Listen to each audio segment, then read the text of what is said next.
in my opinion, someone that's a champion for us, which is kind of nice because we don't have many. Maybe I'll need to talk with him and see, and see what they want this new IT guy doing.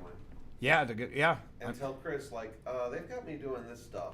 Should I actually be doing this? Yeah, and that's Don was like, oh, well, all these other production guys at our other stations are doing it. And I'm like, okay. And I'm thinking to myself, okay, but are they producing spots too?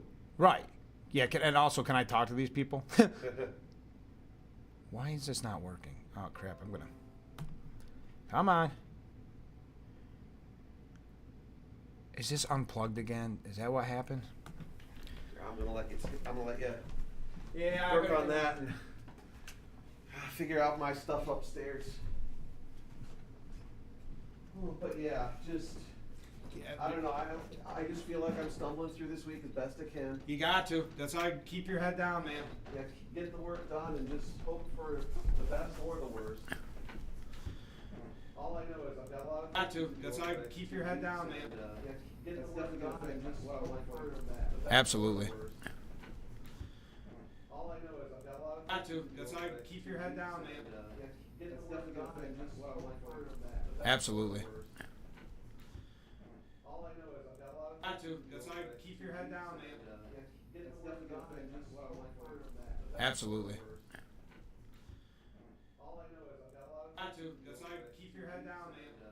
Get the work done and just hope for the best. Absolutely. All I know is I've got a lot of. Got to. That's how you keep your head down, man. Get the work done and just hope for the best. Absolutely. All I know is I've got a lot of. Got to. That's how you keep.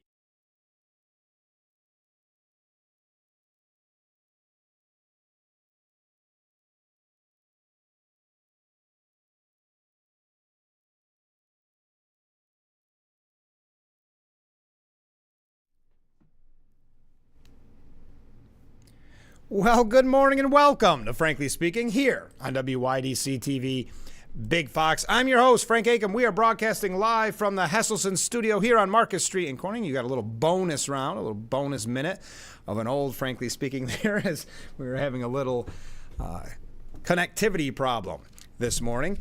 But we're awful glad that you joined us because we have a busy news day and a lot to get to. First off, we'll start with comments from viewers after yesterday's program. We just have one quick comment. A little bit later on, of course, we're going to be talking about the federal funding bill that has now been scrapped after Trump kind of started a revolt, if you will, which is very interesting. This is a blow, for sure, for Speaker Johnson, and we'll see where this conversation leads. I think a lot of people are saying it's an important decision to scrap the federal funding, but of course it comes on the heels of a very close to a government shutdown. We'll be talking about that in depth and really kicking off the program with it this morning. So make sure to stay with us for the full 2 hours.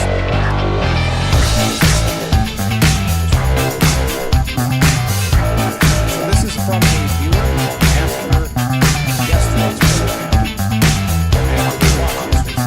Fantastic show as always. I wish we were national so everyone could get the truth and a real report, not the hypocrites and the biased media. Thank you for all your hard work. Well, thank you for such kind words. It's nice to get that pat on the back, so to speak. But no, I think we are offering something that you don't get everywhere. And I think there is, as we'll talk about a little bit later on with the mainstream media, there is a clear bias. Now, they say that George Stephanopoulos, after that settlement, is actually thinking of stepping down. We'll talk about that in depth. But first, your thoughts on the bloated federal funding bill. The bloated congressional funding bill that faced a mass Republican revolt, aided by none other than President-elect Donald Trump, has been scrapped, according to House Majority Leader Steve Scalise. This was confirmed late last night. Scalise affirmed to reporters that the spending package, which would have funded the government until mid-March, is dead, leaving Congress scrambling to come up with a new agreement ahead of a looming government shutdown on Sunday. Now, what can be done between now and Sunday? That is how many trillions of dollar question. Scalise saying there's a lot of negotiations and conversations going on, and there's no real agreement on how to proceed. A large contingent of House Republicans guffawed, according to the New York Post, at the 1,547-page continuing resolution that Speaker Mike Johnson drafted in a negotiation with Democrats, who would likely try to hold up the bill in the Senate if they didn't get their measures in. So if you look at it from a standpoint of getting something done, Speaker Johnson was just trying to keep the government open. But I think what we're seeing from the Republicans and this new era of Republicans, more of a MAGA mindset, I think they're saying enough is enough. We've got to do this the right way, not this constant kicking the can down the road, not this constant caving to Democrats. Because if you think about it, in a little over a month, no, a little less than a month, a couple of weeks, if they shut the government down, yes, it'll be the biggest story in the media, and they'll talk about the non-essential employees who are suffering over it, which is, I also think, interesting and something that Doge may focus on. Non-essential. Imagine having that be your title. I'm a non-essential employee. So I think this is MAGA saying, or Trump saying, no. November clearly showed, with a landslide victory, November clearly showed we're not doing things the way Washington has always done them. And unfortunately, it's Mike Johnson. You don't blame I don't blame Mike Johnson for doing things in Washington the way they've always been done, because you fall into that trap, unfortunately. So he was just trying to get that funding till March and then make the argument that the Republicans are going to do something huge in March. Having said that, I don't think that's the mindset anymore. And I think he was caught behind the eight ball, so to speak. So I'd love to hear your thoughts. I mean, this was, I don't want to use the word shocking. It was exciting when I saw that this was scrapped. I just assumed, oh, here we go. We get a continuing resolution until March, and I know they had a raise voted in for themselves in Washington, and we're going to find out about all the things that Doge will be focusing on. I did not expect, and I didn't realize that Trump had been so opposed to it. So once I heard that, I said, this could get very, very interesting. The revolt was spearheaded by none other than Elon Musk, because he does co-chair the advisory committee, the Department of Government Efficiency, Doge. He went on a tirade on X Wednesday against Republicans who supported the stopgap measure. Trump and Vice President-elect J.D. Vance then weighed in on the GOP battle in a lengthy statement issued from the Ohio Senator's X account, in which they called on Republicans to be tough and smart and not give in to the Democrats' requests. The leaders, meaning J.D. Vance, meaning Donald J. Trump, meaning Elon Musk, issued a new directive that had not been discussed previously: pass a debt limit increase before Trump comes into office, so the deliberations are held now under President Biden's term. Trump then went to Truth Social and directly threatened Republicans who wouldn't vote for a debt limit increase now with a primary, saying that they will be primaried if they do this. A reporter asked Scalise if the new stopgap being deliberated on will include a debt limit increase. Quote, "There's no new agreement right now. We're obviously looking at a lot of options," said Scalise. Vance also was seen having a late night meeting with Johnson on the Hill, discussing how to go forward. What the president believes is that we should support a clean CR so long as it contains a debt limit increase, he said to reporters. "We had a productive conversation," meaning with Speaker Johnson, "and I'm not going to say anything else about it tonight, but I think we'll be able to solve some problems here, and we'll keep working on it."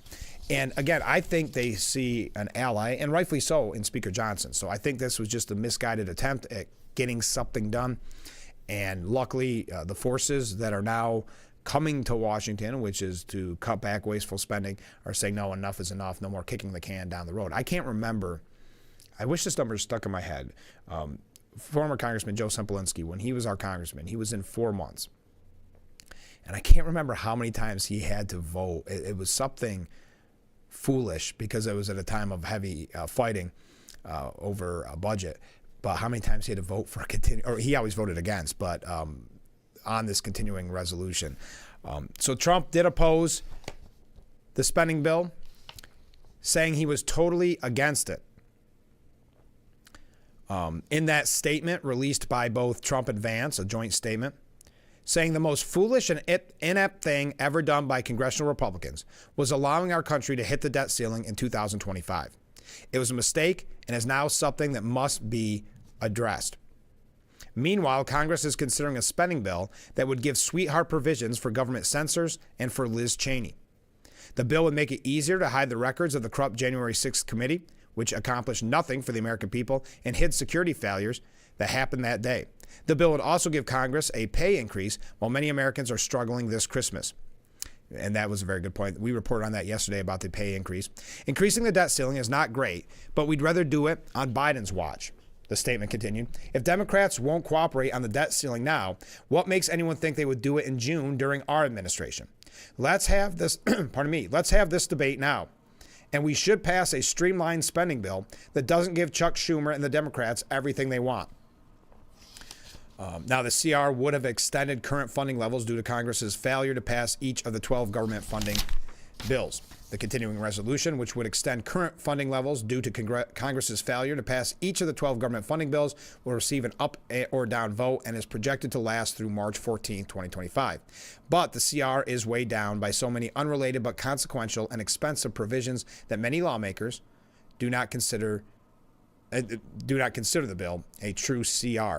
Rand Paul expressed that the CR being full of pork shows that House Speaker Mike Johnson is a weak man. Again, I think, and I would love to hear your opinion on this. It seems to me that Mike Johnson hasn't been caught up on the times, that this kind of way of doing things is not in fashion, as we saw after November. Now, you could say that speaks to Mike Johnson himself. Why would he not be aware? He was a part of the ride. He helped campaign for Trump. But I'd be interested in to see, and I'm glad that he had the conversation with J.D. Vance. It'll be interesting to see what this means for his speakership. Also, it'll be interesting to see what kind of statement he makes on this. Well, look at all these waves coming in. All these comments coming in. People are fired up, and I think so. Rightfully so. This is one of the... not consequences, it has a negative implication. But this is one of the things that November was all about. No more of Washington as normal. No more the swamp running the show. So we're going to talk about this in depth. We do have, as I said, a media update a little bit later on. We're also going to be talking about a New York State issue that I know you're going to find very interesting. It was such a good article. I actually sent it to Assemblyman Phil Palmisano, who I'm sure had already seen it, but just to be on the safe side, we're going to talk about it. It's about EVs, electric vehicles, and specifically in the schools and with the buses. So that is coming up. All that and much more, as they say, as we are just getting warmed up on this morning's edition of Frankly Speaking. Weigh in on the federal funding bill scrapped after Trump said so. Stay with us. We'll be right back with Frankly Speaking here on WYDC TV, Big Fox.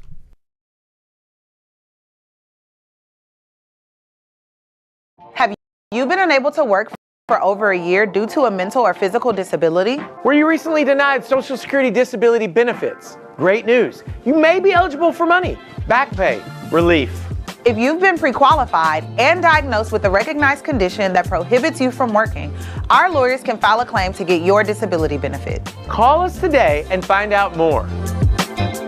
Call now, 844-617-0440. Shop and compare. Shop and compare. Shop and compare. Shop and compare. Times may change, but one thing stays the same. Shop and compare. You won't find a better deal. Guaranteed. Shop and compare. Come sit and sleep shop in Corning. Shop and compare. Hot tubs, hot tubs, hot tubs. Final 4 days of the year at Hesselsen's Arnott Mall location near Center Court this Thursday through Sunday. No reasonable offer refused. Plus, 0% interest-free financing options for up to 60 months. And free delivery and takeaway of your old hot tub. Save $1,000, $3,000, even $5,000 off Hesselsen's already low prices on their American Whirlpool hot tubs and swim spas. Why wait? Everything must be sold. Come in early for the best selection and start making every day better. And remember, it's always fun to poke in the corners at Hesselsen's. It's a new season of Sherry. Having a good time has always been my #1 goal. It's the best time in daytime. Weekdays at 2 p.m. on Big Fox. Welcome to Frankly Speaking, talking to the people that affect your life.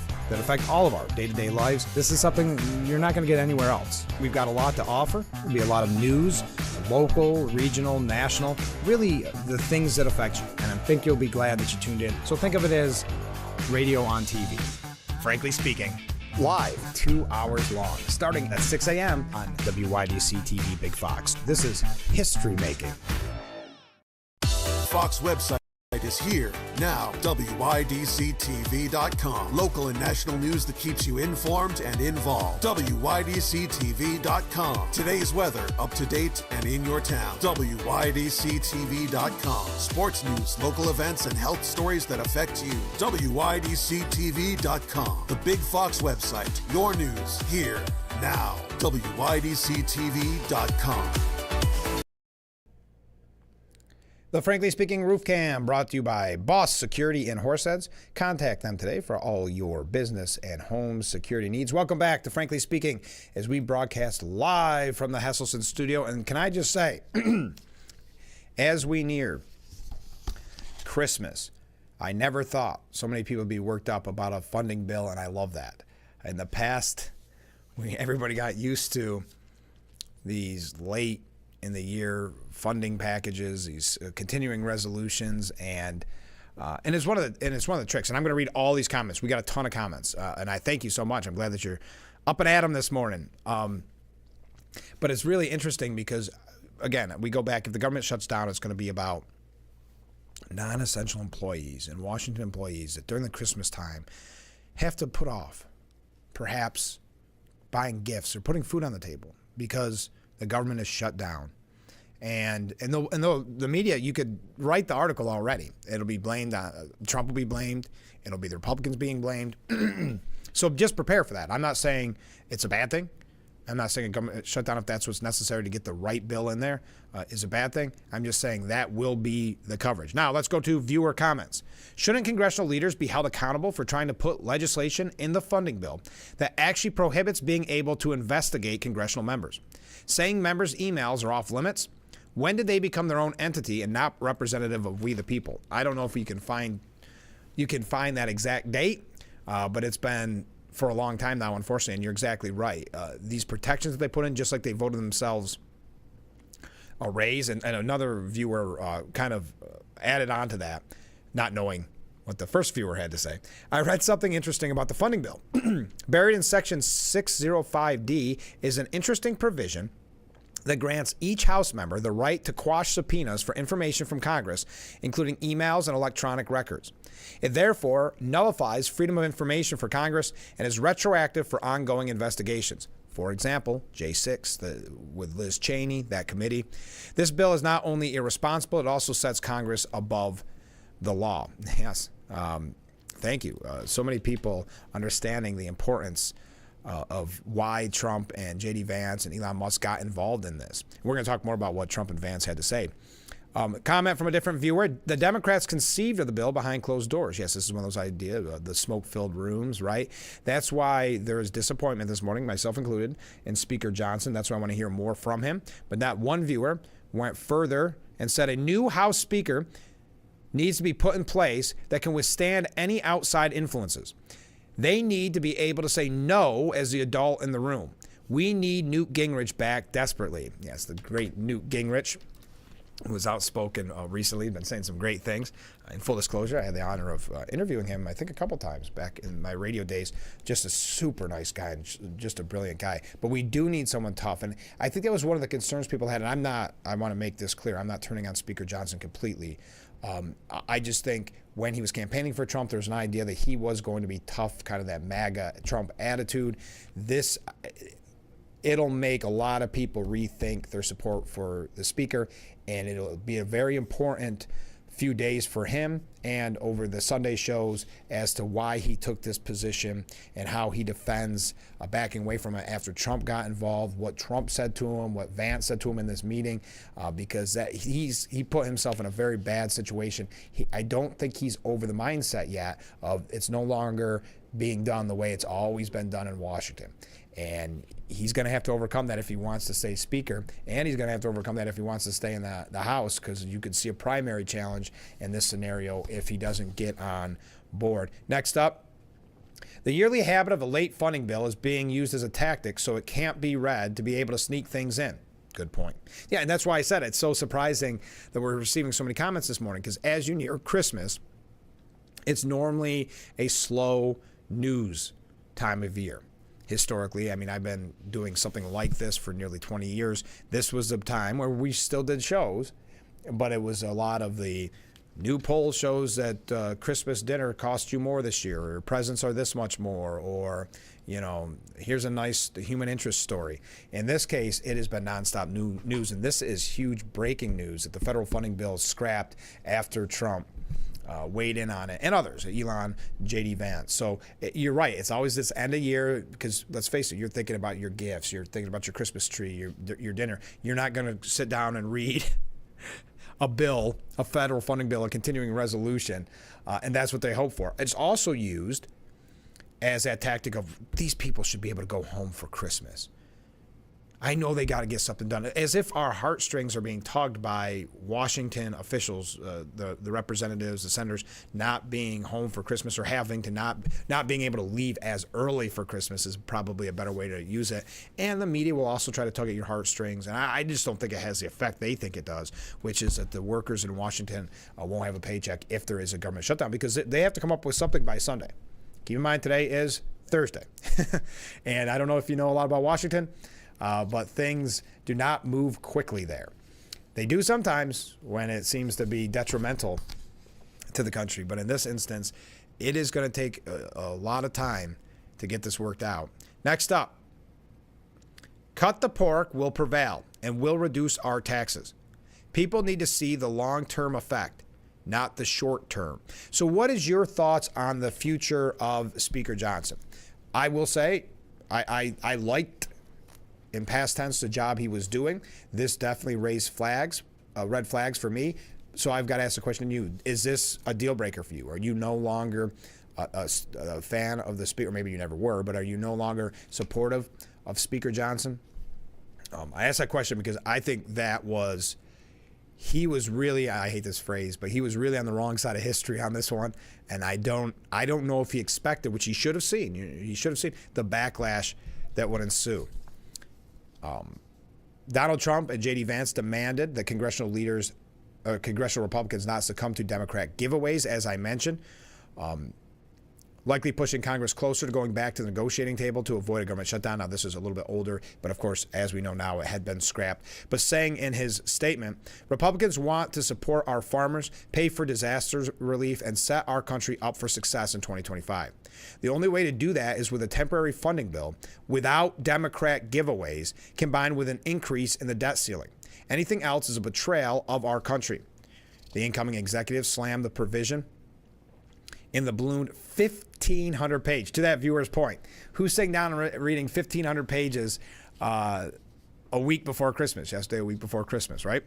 That would give Congress a raise, fund the State Department's Global Engagement Center, which is allegedly involved in censoring conservative speech and making it easier to hide the records of the corrupt January 6th committee. Speaker Johnson negotiated a deal to include Democrat demands in a spending bill that would avoid a government shutdown and bypass a tight majority in Congress. I think there's also been this point where Johnson has almost become friends with Hakeem Jeffries, and Jeffries can a lot of times put in the word to have Democrats vote for things like CRs that aren't very popular with all Republicans. So he may have become a little bit too used to that, a little too reliant on that. Some Republicans, specifically from the Department of Government Efficiency, like Elon Musk and Vivek Ramaswamy, have revolted against the bill. That's why it was so important that Trump joined in those calls. Musk went directly to X to demand Congress kill the bill, arguing that any member of Congress who votes for the outrageous bill would be voted out in 2 years. Trump's direct push influenced, I'm sure, a lot of Republicans in this. Republicans, and I like this term that Trump is, or this, what he is saying. Trump and Vance wrote in that joint statement, Republicans get smart and tough. If Democrats threaten to shut down the government unless we give them everything they want, then call their bluff. It is Senate Majority Leader Chuck Schumer and President Biden who are holding up aid to our farmers and disaster relief. Yes, it is. Really, the media is going to spin this that the government is going to shut down because of Trump and because of Vance and because of Musk and because of Ramaswamy and MAGA Republicans. But at the end of the day, we should not, as Republicans, especially after what we saw in November with a historic landslide, we should not be caving into these demands. If it leads to a government shutdown, because it would be on the Democrats, it would be shutting them down. If it leads to a government shutdown, call their bluff, like Donald Trump said. And then prepare for the bad media coverage. But I will say, I don't think that carries the weight it used to. Hence the reason why Harris lost, even though she received billions in free positive advertisement from the mainstream media, essentially, with the positive stories and all. It still didn't bring her across the finish line. You also look at the ratings down at the left-wing outlets like MSNBC, CNN, which we'll talk about later, ABC taking that hit, and now being a major donor to the Trump presidential library, which I was laughing about that all yesterday, thinking about that. So again, Republicans have to, and it's tough. Historically, they're used to losing. I think there are some Republicans that like to be in the minority, that don't want to, and this is not all Republicans, mind you, but they like not having the real power, so they can say to their constituents, boy, we tried. We tried to get rid of Obamacare, but we just couldn't. What do? We don't have the majority. Now they're in a position where they have to wake up, if they want to keep their job, and realize we're in the catbird seat. We have the House, the Senate, and the White House. You better, as Republicans, step up and awaken to that and realize the old ways of Washington are not going to work under Trump's watch. And this is an important, I think, first shot at saying, hey, guys, let's focus here. I know November was a little while ago. November 5th was a little while ago, but let's regroup and think about why we won, why we got that historic victory, and remember what we promised the American people. So that's why it was nice to see Trump get involved in this fight, even though I think him and Speaker Johnson are friends. I wish Speaker Johnson would have had a conversation before. They also surprisingly called for increasing the debt ceiling. That's a surprise to this, a different level to this, saying it's not great, but that they would rather do it on Biden's watch. Quote, if Democrats won't cooperate on the debt ceiling now, what makes anyone think they would do it in June during our administration? Let's have this debate now. And we should pass a streamlined spending bill that doesn't give Chuck Schumer and the Democrats everything they want. If Republicans try to pass a clean continuing resolution without all the Democrats' bells and whistles, that will be so destructive to our country. All it will do after January 20th is bring the mess of the debt limit into the Trump administration, rather than allowing it to take place in the Biden administration. Any Republican who would be so stupid as to not do this should and will be primaried.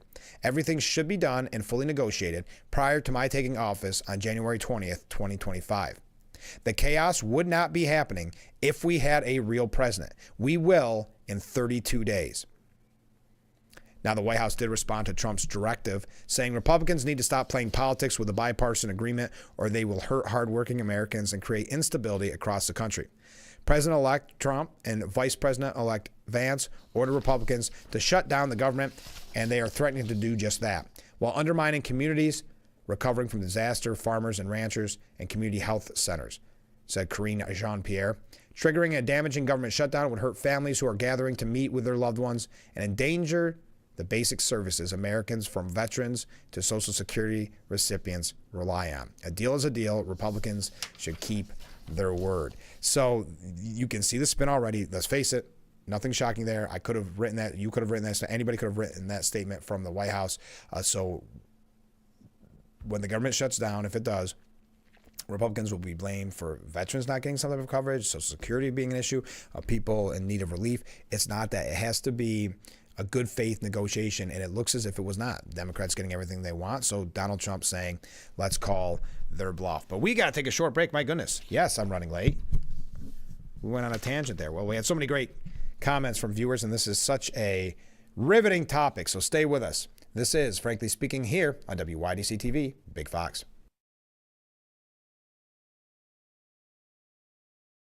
Frankly Speaking, Roof Cam is brought to you by Boss Security in Horseheads. Contact Boss Security for all your business and home security needs.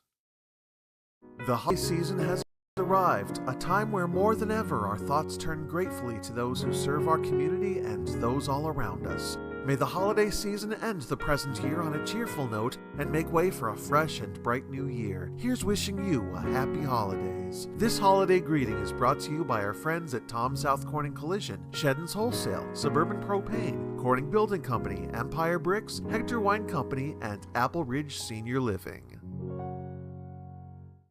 Want to know why it's hard to stop a train? It's how we've invented products that reinvented our world. It's how we test as hard as the elements do. It's how we run.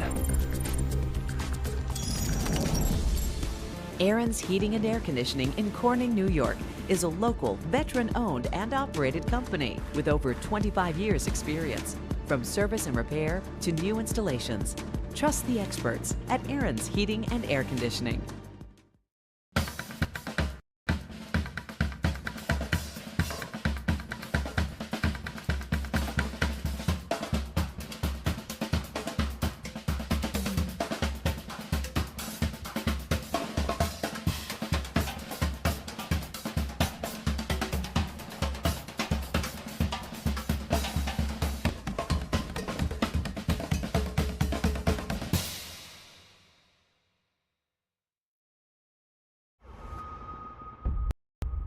I'm Nancy O'Dell. This is Crime Expose. It's chilling, it's haunting. We knew exactly who it was. Blood stains on her shorts. See you in September.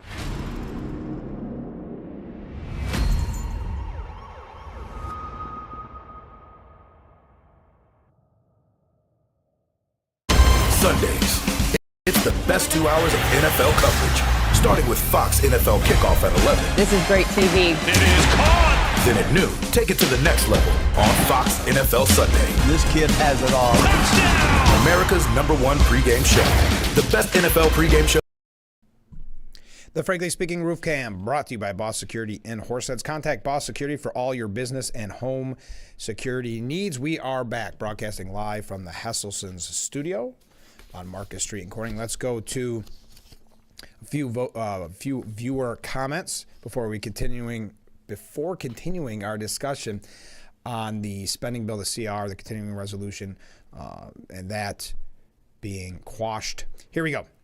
As we voted for the people in Congress, shouldn't we vote for their pay raises? Yes. If nothing else, the optics on that is horrible. And that is one of the provisions in this CR, that they would get rid of that. It would basically make it automatic raises again, which is interesting because they put that in initially, that they'd get an automatic raise. So then when their constituents say, why did you get another raise? They can say, I didn't vote for it. The other side voted that in a long time ago. Nothing I could do. I don't even want it. And then they, of course, put it in their bank account. So yes, we should have a say in that. You're absolutely right. In my opinion, the best and easiest way to avoid any conflicts of information that will be voted upon, all bills and legislation should be read aloud to the Congress or Senate that are presenting what they want to be voted on. This will eliminate any confusion of what is being voted on.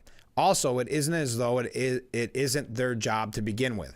I bet no bills are more than 20 pages long after that. Well, you just found a way to make C-SPAN even more boring.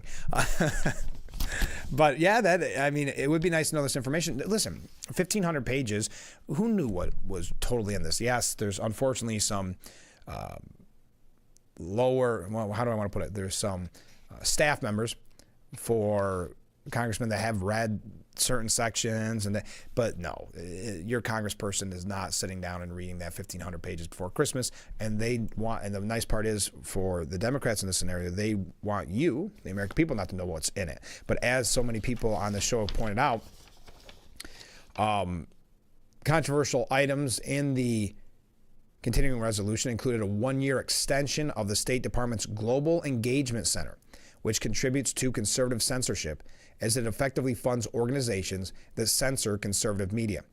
The CR also strips a provision included in spending bills since 2009 to block automatic raises for Congress, effectively giving senators and House members a raise. As I mentioned, Senator Rand Paul stated that it was full of pork.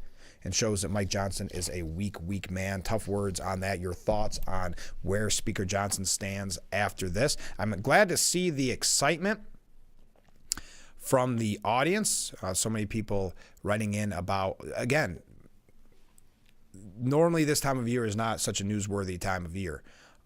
It's normally kind of dull news days, as you may see on other outlets, but not here, because this is a major story. And again, proving what so many people wanted from Trump that voted for Trump, which is to make good on his promises to start this new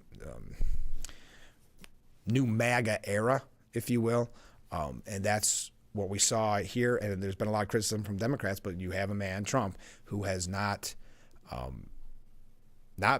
been sworn in yet, who is already de facto president, is already acting as the president.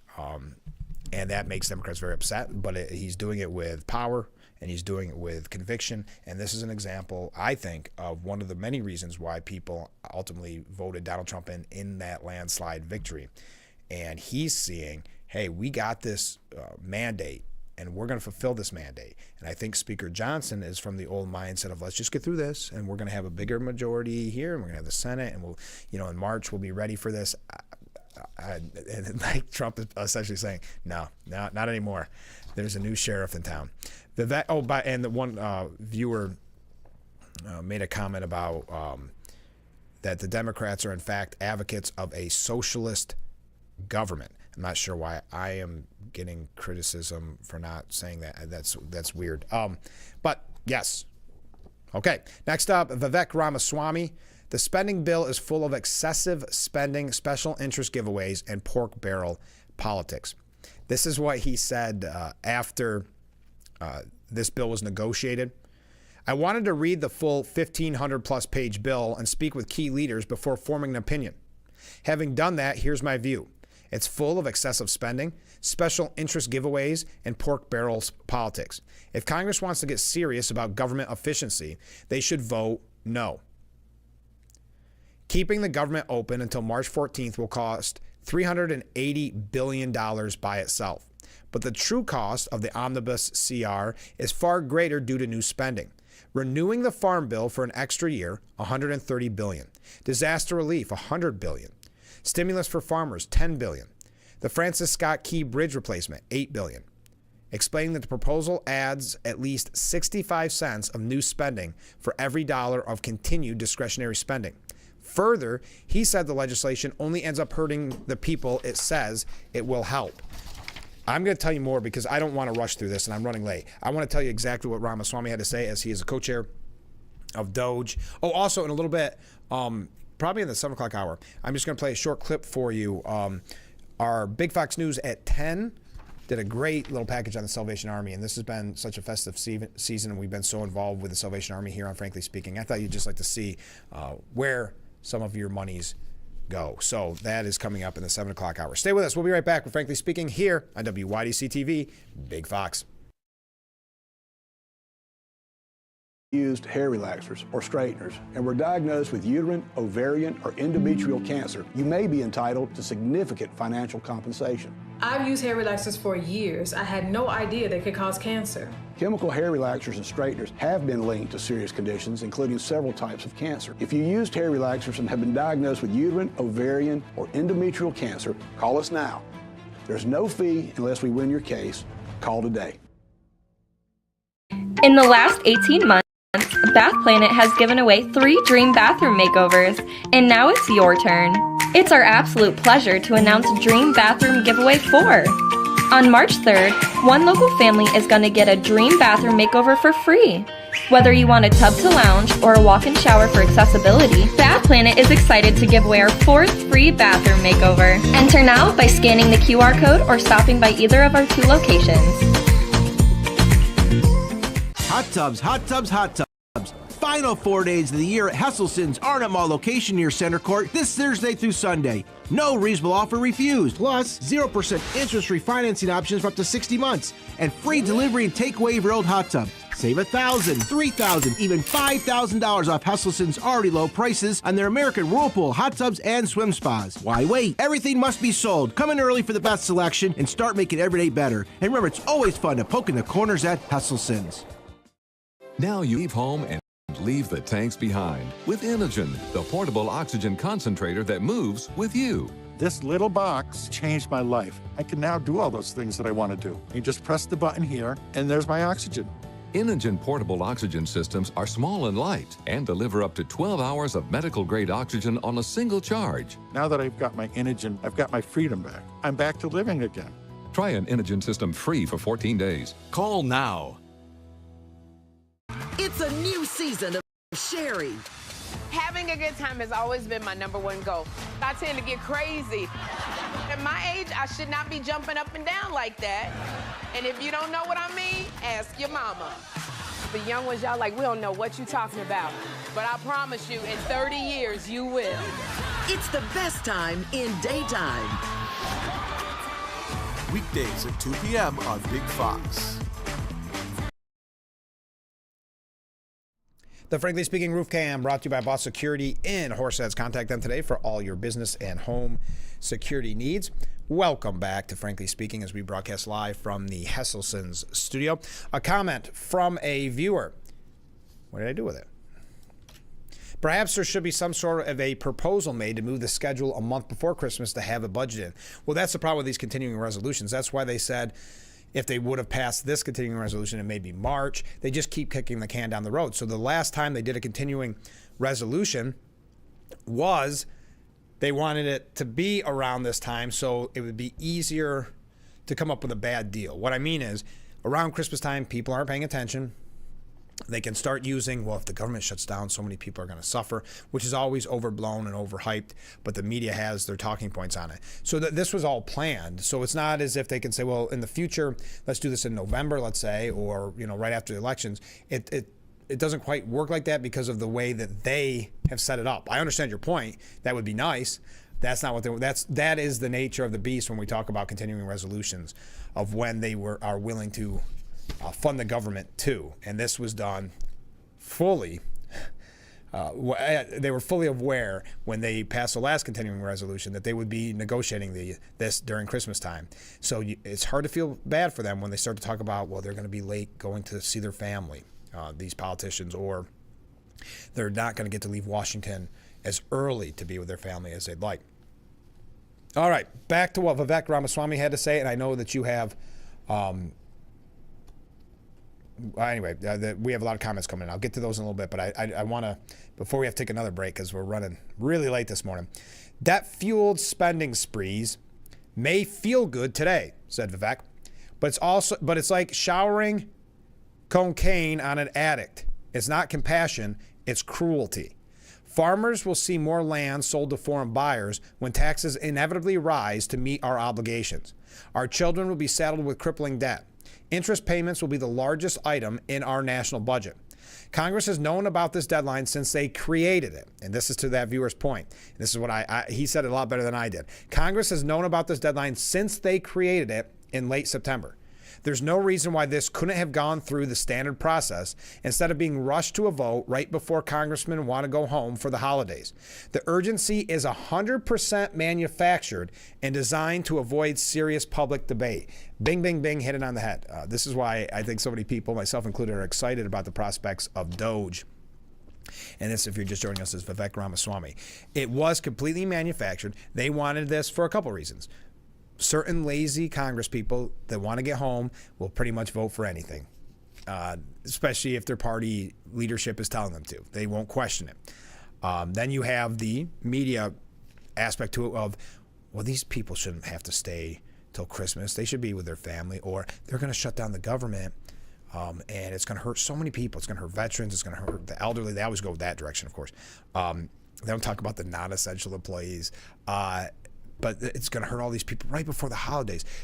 So this is completely 100% manufactured. They could have been doing this the right way the whole time. They could have started voting on this well before December 18th or 19th. I assume they were going to vote on today. The 19th when it's due Sunday. So again, to quote Ramaswamy, who was spot on, the urgency is 100% manufactured and designed to avoid serious public debate. He concluded saying there's no legitimate reason for them to be voted on as a package deal by a lame duck Congress. And this is the bill could have been under 20 pages is what he was suggesting. Blasting the measure for containing dozens of unrelated policy items crammed into the 1,547 pages of the bill. So he said there's no legitimate reason for them to be voted on as a package deal by a lame duck Congress. 72 pages worth of pandemic preparedness and response policy, renewal of the much criticized Global Engagement Center, a key player in the federal censorship state, 17 different pieces of commerce legislation, paving the way for a new football stadium in D.C., a pay raise for congressmen and senators, and making them eligible for federal employee health benefits. It's indefensible to ram these measures through at the last second without debate. And he's spot on. He's 100% right. And from a lame duck Congress. People will be voting on this, voting themselves a raise, voting on all these things that will not be there come January the 6th. Or is that when they're sworn in? I think they're sworn in the 6th. He said, this is an early test. The bill should fail. And I'm glad he sent that message. I'm glad Trump sent that message because what a great way of putting that. This is an early test. This is what Trump was voted on. Why people voted for him. I don't know why I worded that so strange. To stop nonsense like this. And this was the opening round to say, okay, enough is enough. We promised the American people something, and we're going to deliver. And that's exactly what happened with Trump demanding the GOP pass spending bill without Democrat giveaways, saying call their bluff. So we're going to talk more about this. Oh, Elon Musk, right before we go to break, said, the more I learn, the more obvious it becomes that this spending bill is a crime. It even includes funding for the worst illegal censorship operation in the entire government, the GEC. It is possible that members could be forced to vote on the measure as early as Wednesday afternoon, but we know that, of course, was ultimately scrapped, that the bloated federal funding bill, the omnibus continuing resolution, is scrapped after the Trump-boosted, I like the word, revolt. Stay with us. We'll be right back with Frankly Speaking here on WYDC TV. Big Fox will be right back.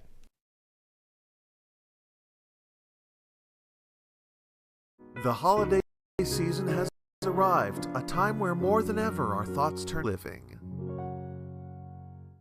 I'm Mary Crawford. I've lived here for 70 years, but I do fine right here in my house, and I want to be here as long as I can be. And I feel comfortable knowing that if something happened to me, someone would know because of the cameras that are installed in various spots in my home. That has been a wonderful gift to me to be able to have that security and that support from Full Circle America, and that's what it's all about.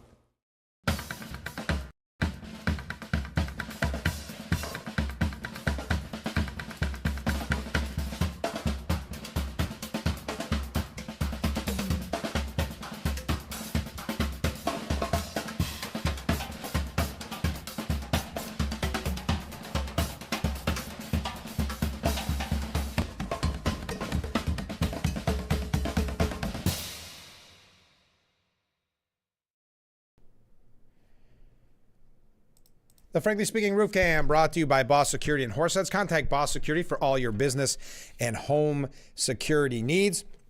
We are back with Frankly Speaking as we broadcast live from the Hesselson studio, and we're having a blast this morning. Who knew?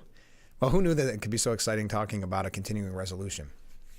So that's one point to that. But also, during this time of the year, Christmas time, so much great conversation happening on this program because of this bill. So thank you very much. First comment, how is it possible it costs 7 times the amount it costs to build AT&T Stadium to build a bridge? Seriously, that's a great point when you look at the cost. Yeah, you know, you throw around billions and it all starts to blend together. What a great point. So Republicans scrap the spending bill if you are just joining us under pressure from Trump and Musk. And I think you can't downplay J.D. Vance's role in this. J.D. Vance meeting with Speaker Johnson late into the night yesterday. You're elected, this is what Musk boasted, this coming from the Washington Post, boasted on X. Your elected representatives have heard you, and now the terrible bill is dead. The voice of the people has triumphed. And that is a great point because, and this is why I think it's exciting to many on what isn't normally an exciting topic, that if this would have went through, it would have been that kind of feeling of, wait a minute, what was November all about? They didn't learn their lesson of what the American people wanted. Well, because of the way this all went down, they did ultimately learn their lesson and say, wait a minute, you're right, it's a new era. Now, will we have troubles in the future? Probably. But this is an example of, let's get on track here, guys. The people spoke loud and clear in November. So I like that Musk said that. Your elected representatives have heard you, and now the terrible bill is dead. Now, Johnson, again, kind of doing the old Washington way, wasn't prepared for this, has not outlined a backup plan, and multiple people familiar with the real-time conversations said the next step remains unclear, as leaders would need significant support from both parties and Trump to pass a funding extension. Steve Scalise said Wednesday night that there was no new agreement and Republicans were just looking at a number of options. Yeah, the media is going to try to blame Trump and the Republicans on this if there is a government shutdown. But keep in mind, like Ramaswamy said, when you really think about it, you're not losing as much money during the government shutdown as you are if you pass this continuing resolution. Also, I think there's a point here that if Democrats won't work with Republicans to come up with something, and not just give this list of demands like they always do, and Republicans cave to every single demand. The government shutdown's very much on their shoulders, just as much on the Democrats' shoulder, if not more. Also, I would add this time frame was just as much their fault as it is Republicans, if not more. So the fact that this urgency, like Ramaswamy said, it's all manufactured. It is all their own doing. So the time to feel bad for them about maybe missing Christmas or, that the government's shutting down, that is their fault. It's not ours. And the Democrats are a key role in that. So they're going to put all the blame on Republicans, but it's Democrats, like Trump said, call their bluff. Let the Democrats shut down the government because that's who would ultimately be shutting down the government if they don't look at this as a negotiation and just keep demanding everything that they want.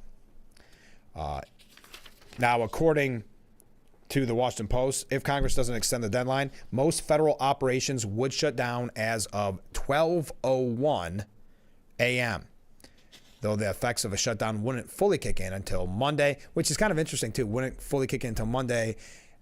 I would assume most government offices are closed, if not Tuesday for Christmas Eve, at least on Wednesday for a little while. So it's an interesting time.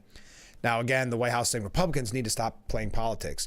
Why is it always the Republicans playing politics when, again, Democrats, negotiations a two-way street. And when they demand some of the radical things that we saw in there, doesn't it put the onus on them to defend themselves and again, call their bluff? The speed in which the GOP deserted Johnson's bill on Wednesday underscored how difficult the party's task could be next year when Republicans will have control of the Senate and White House, but an even smaller margin in the House. Johnson told Fox News earlier in the day that he had texted Musk and Vivek Ramaswamy, the co-chairs of Trump's non-governmental Department of Government Efficiency, that any measure needed Democrat support to pass and that Ramaswamy understood the challenge he faced. Resolving the impasse by Friday may be even harder. Trump is asked to keep certain measures Johnson supports, such as aid for farmers and natural disaster survivors, but also demand that the House ditch items that Democrats negotiated. He also requested that Republicans extend the suspension of the debt ceiling, a limit on how much the U.S. government can borrow, which is set to expire early in his next year in his term. On Tuesday evening, Johnson had introduced legislation to extend the federal funding. We know all about that. We don't want to go through the history of that. This is more a recap for those that are just joining us as we get ready to wrap up hour number one. Representative Thomas Massie, a Republican from Kentucky, said he would not vote for Johnson to remain Speaker. Two other GOP members, this after this CR came out, two other GOP members speaking on the condition of anonymity to discuss the sensitive topic, said the question of support would likely be moot. Based on defections that had yet to become public, Johnson would probably be forced out of the running before lawmakers would have made up their minds on January 3rd. So that's when they had to pick. I didn't have the exact date. Conversations about replacing Johnson as Speaker have already begun in certain corners of the GOP conference in the last several days. So do you think there is any way Speaker Johnson remains Speaker? Andy Harris from Maryland, and I'm hearing from an increasing number of people on both inside and outside the Freedom Caucus that they're not viewing how this was handled favorably. Yeah, I think Speaker Johnson may have done himself in by doing not realizing what November was all about and just doing what they normally do in Washington, the old way of doing things. We've got more to talk about, but I got to wrap up and do our last break of this hour. Stay with us. This is Frankly Speaking here on WYDC TV. Big Fox will be right back.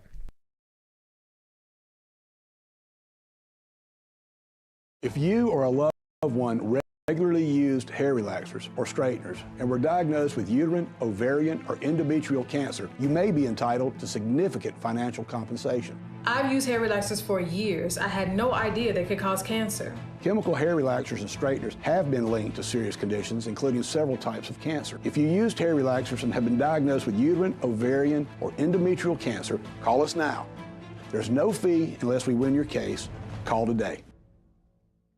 Hot tubs, hot tubs, hot tubs. Final 4 days of the year at Hesselson's Arnott Mall location near Center Court this Thursday through Sunday. No reasonable offer refused. Plus, 0% interest-free financing options for up to 60 months. And free delivery and takeaway of your old hot tub. Save $1,000, $3,000, even $5,000 off Hesselson's already low prices on their American Whirlpool hot tubs and swim spas. Why wait? Everything must be sold. Come in early for the best selection and start making every day better. And remember, it's always fun to poke in the corners at Hesselson's. Eldon and Missy face off in Why can't we watch DuckTales? Because we don't learn anything. Book Smarts versus Street Smarts. Is it working? Are you feeling motivated? Very. It's the battle of twins. Life is so confusing. I always hoped it would be easier for me when I grew up. It's gonna be all right. You were faking. Bazinga. Young Sheldon. Weeknights at 6:30 on Big Fox. And we are back. That's our roof cam. Brought to you by Boss Security and Horseheads. Call them today for all your business and home security needs. Wrapping up hour number one of Frankly Speaking. Minority Leader Hakeem Jeffries on the funding bill that was scrapped, saying House Republicans have now unilaterally decided to break a bipartisan agreement that they made. House Republicans will now own any harm that is visited upon the American people that results from a government shutdown or worse. An agreement is an agreement. Well, and that's one of the reasons why I don't think Johnson probably has much longer as Speaker, because he set Republicans up for this trap for the media to blame everything on them. So instead of getting a good deal for both sides, Republicans and Democrats, he caved to the Democrats' list of demands, as we've seen over and over this morning, and the worst, it just keeps getting worse what was in here. So he set that up for the media to now say, which they would have anyway, but have a more, maybe a stronger talking point on this, which is that Republicans brought this all upon the country. And of course, they'll point to the worst of the worst. And because, again, 100% their own doing, they did it right around Christmas, meaning they, all of Washington, setting this up, 100% manufactured urgency, as Ramaswamy said. Now there'll be even more of that PR of Republicans hurting people at Christmas time. So Johnson, I think, is in a position now, unfortunately, because I like him. I liked when he campaigned for Trump. I think he set himself up for failure. Now, he did say before this was scrapped, before this was all brought down, he was on Fox and Friends yesterday morning saying, by doing this, this is before, again, it was scrapped. By doing this, meaning the continuing resolution, we are clearing the decks. And we are setting up for Trump to come roaring back with the America First agenda. That's where we're going to run with gusto beginning January 3rd when we start the new Congress, when Republicans gain control. Or when the Republicans again are in control, excuse me.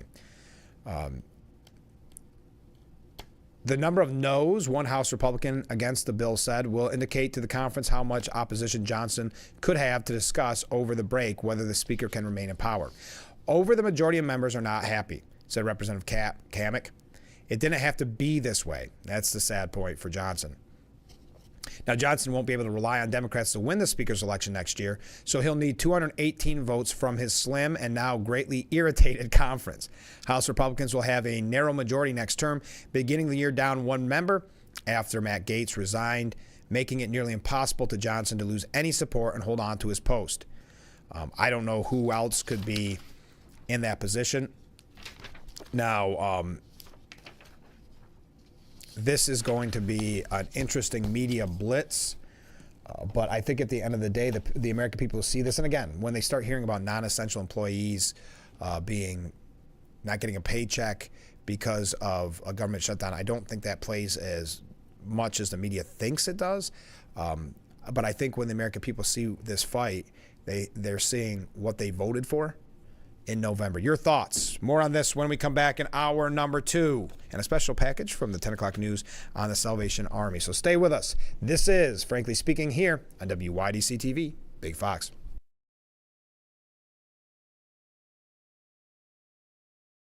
The holiday season has arrived, a time where more than ever our thoughts turn gratefully to those who serve our community and those all around us. May the holiday season end the present year on a cheerful note and make way for a fresh and bright new year. Here's wishing you a happy holidays. This holiday greeting is brought to you by our friends at Tom South Corning Collision, Sheddon's Wholesale, Suburban Propane, Corning Building Company, Empire Bricks, Hector Wine Company, and Apple Ridge Senior Living.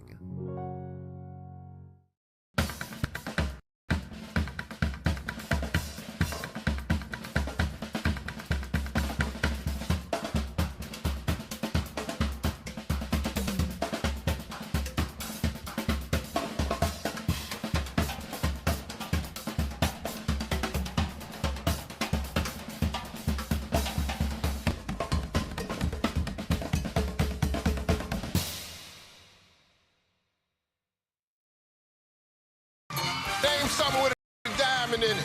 Diamondback rattlesnake. It's in the name.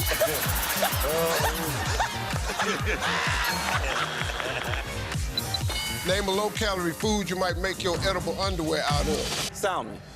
Watch it weeknights. Share it the next day.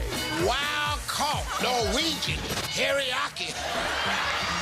Share in the fun. Weeknights on Family Feud. 7 and 7:30 on Big Fox.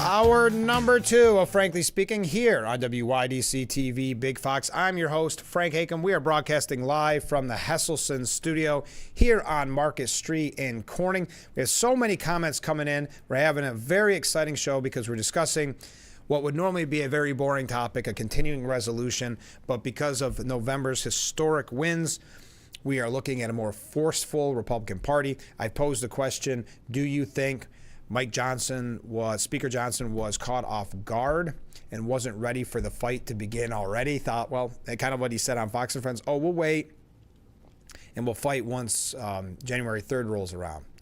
A lot of people not happy with that mindset because the vote happened in November and you can't keep dragging this out and waiting because there's nothing. It is the definition of kicking the can down the road, the continuing resolution. So I think he was caught off guard and it's going to cost him. I think he should have been aware. I'm not making any excuses for him because Trump and Musk saw the writing on the wall. And Ramaswamy. What a great statement from Ramaswamy. Now, the talking point in this, and I want to say this, but I can't say it with certainty. We're not going to use the whole show to talk about the continuing resolution. There are other topics that we need to discuss or would like to discuss, but it depends on where your comments go. Ken from Horseheads writes in, the political definition of working together. Republicans meet with Democrats and independents and coming up with a bipartisan compromise where everyone gets something important to their constituents, but nobody gets everything.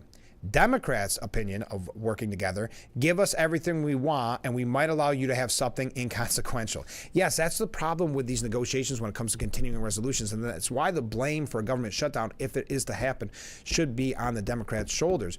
Because whenever it's let's go in and negotiate, it's always, okay, we're Democrats, here's everything we want, and you have to give us everything, and we'll say that you compromised. And that's why Trump said, okay, if that's the way they're going to be, call their bluff. Then they're responsible for the government shutdown. And they responded because Democrat leaders are now saying, that the Republicans have broke this bipartisan agreement. Now, this agreement, of course, made by Mike Johnson. That's why he's in a lot of hot water, because he put Republicans in an unnecessary, this kind of an unforced error. It's an unnecessary situation. Well, Hakeem Jeffries, as I mentioned, called the House Republicans, called them out, accusing them of hurting everyday Americans across the country. I know you're going to see these statements by every Democrat politician, and you could write them yourself. We've been here before. Jeffries said House Republicans, House Democrats, Senate, Republicans and Senate Democrats reached a bipartisan agreement to fund the government, keep it open, and meet the needs of the American people. House Republicans have now unilaterally decided to break a bipartisan agreement that they made. House Republicans have been ordered to shut down the government and hurt everyday Americans all across the country. An agreement is an agreement. It was bipartisan, and there was nothing more to say. Now, the minority leader also fired off on a post on X saying House Republicans have been ordered to shut down the government and hurt working class Americans they claim to support. You break the bipartisan agreement, you own the consequences that followed. And isn't that interesting? Oh, and they'll also talk about how much it cost us and it destroyed the government when we shut it down. It's all so cliche and trite, but we know that's what to expect from Washington. But see how Jeffries, because they know they're struggling, Democrats, so much with the working class Americans, now trying to suggest that this is going to hurt, shutting the government down is going to hurt working class Americans. Interesting. As of Wednesday, the U.S. national debt, which is a measure of what U.S. taxpayers were on the hook for, has reached, I'm going to try, $36,189,345,826,140.62, and was climbing at a rapid pace, showing no signs of slowing down. The federal government's budget deficit in the recently concluded fiscal year totaled $1.834 trillion, ranking the third largest in U.S. history. Now, Musk, who was appointed for Doge, as you know, fired back at Hakeem Jeffries, fired back at what he said, blaming Republicans. So Musk said, "You seem to think the public is dumb. They are not. The voice of the people was heard. This was a good day for America." And I would agree with Musk here that I think that's why we were so surprised this morning talking about it. And I shouldn't have been surprised by all the just astute comments that we always receive on this program. But this was such an important win because before the decision was made to scrap the agreement, I thought it was business as usual. I wasn't upset. I wasn't thinking that, the election was all for naught. I just thought, well, yeah, this is about right, but I guess they'll kind of regroup once Trump gets in there and try to change some things. I wasn't confident that it was going to be scrapped. I thought there'd be some fighting. I thought it would be interesting. But man, when Musk spoke and then Trump and Vance spoke, it was all over but the shouting. And Hakeem Jeffries can try, just like they tried to have the message of the fun vibe or whatever it was during the election, they can try to push these half-truths and misleading the American people. How about putting it that way? They can try. I don't think it's going to be successful. I think a lot of people look at that this morning and why there's so much excitement on the comments on this program. I think it is... I think it is because this is what we wanted in November and we didn't know how quickly we were going to get it. And that's why the excitement is here.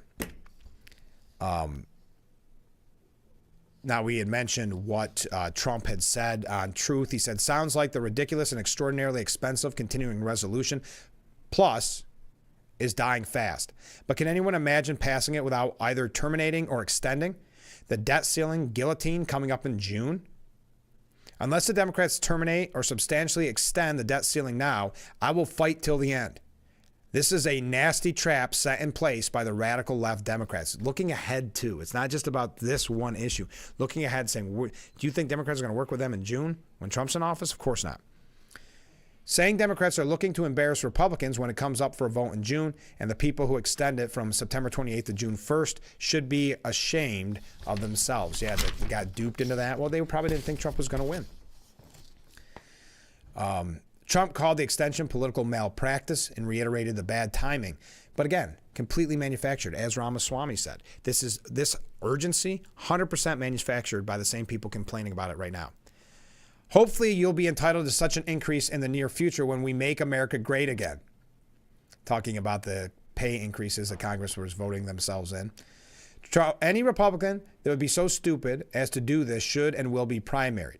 Everything should be done and fully negotiated prior to my taking office on January 20th, 2025.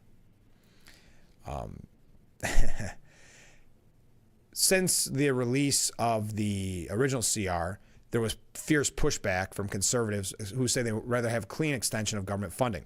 While the bill would avert a partial government shutdown through March 14th if it were to be passed, which is not, it's scrapped now. It also included provisions on health care, etc. Oh, and the Francis Scott Key Bridge in Baltimore, as that one viewer said, what a great point. That how is that costing 7 times more than AT&T Stadium? Okay, a couple quick things. Before we go to break, I want to play this for you. Last night at Big Fox News at 10, everybody's been so wonderful to the Salvation Army and Corning in this on this show. Obviously, we had that huge fundraiser, that huge telethon last Friday where we raised so much funds, in part because of an amazing, generous donors who promised they're going to match everything up to $5,000. Well, you guys came through and, of course, brought in $5,000 on top of it. So the Salvation Army, because of Frankly Speaking, because of viewers like you, raised $10,162.92. And then we talked about the Democrats and Republicans and their fun battle royale. And Monday were the Democrats, and I talked to some Democrats after the fact, decided they had a good day. They're excited about the outcome. We'll see. And I talked to the Republicans on Tuesday. Feeling good, feeling confident. They don't release the totals. I'll see if I can read something that you could read between the lines. They're not in yet, though. They do their counting on certain days. So anyway, so that's been fun. We've been talking about that. And I just thought it'd be nice because last night on Big Fox News at 10, and actually I'm going to play it after the break, but Big Fox News at 10 put together our own Sonia Ellison put together a nice package about what the Salvation Army was doing yesterday, which was it was distribution day. Just play that quickly when we come back. No, I'll play right now. Why not? This is Sonia Ellison from Big Fox News at 10. The Corning Salvation Army got busy today passing out holiday toy and dinner donations at their annual distribution day. We have a lot more families looking for both toys and food this year. Last year we didn't have as many looking for both, so it is a little bit different. The program is an annual community staple, providing Christmas gifts and turkey meals to eligible families who signed up. And with inflation, the need for the program is even greater this year. This is one of the higher numbers. We've had over 200 families, which represents over 1,000 individuals. Last month, many families signed up for the food baskets that include the essentials for a turkey dinner, as well as the toy giveaway, where the Salvation Army tried to make children's Christmas gift requests come true. To the best of our ability. Corning locals Tara and Jason said they're very grateful that the Salvation Army offers the Christmas program. It's amazing. It really is. It really is. It's a blessing, that's for sure. And the Christmas giveaway is just one of the many ways the Salvation Army helps the community. I mean, I know there's multiple programs and everything. Volunteers like Destiny from Wegmans made the distribution day possible. It's been awesome to see the process behind all of this. Very rewarding. For those feeling generous, Corning Salvation Army needs donations to reach their $46,000 goal this year, as well as toys and warm weather gear. We still do. We still serve with what we have. It just means that we're limited then by helping certain number of people. Coats, hats, mittens, all that kind of stuff we've been giving out this morning. And then any kind of toys that are brand new we take for Christmas stuff. Even just like little things like this, just being part of the pickup process, it matters. So it feels good to be a part of it. Sonia Ellison, Big Fox News, Corning. Thank you to Sonia for sending that package in. I just wanted to tell you about the amazing work of the Salvation Army. When we come back, we'll talk a little bit. We could continue to talk about the resolution, continuing resolution and the failure thereof as much as you would like. We probably are going to move on except from your comments. We'll talk a little bit about it, but I think we've kind of covered the issue. If you have any questions, I do pose the question to you, what do you think of the future of Speaker Johnson? I don't think this bodes well for his speakership, to put it lightly. But we'll talk a little bit more about it and then move on to some other topics, because there is a New York State issue I really want to get to, and I think is really going to light a fire under you. But before, well, no, I got to take a break. I keep running late. Stay with us. We'll be right back with Frankly Speaking here on WYDC TV, Big Fox.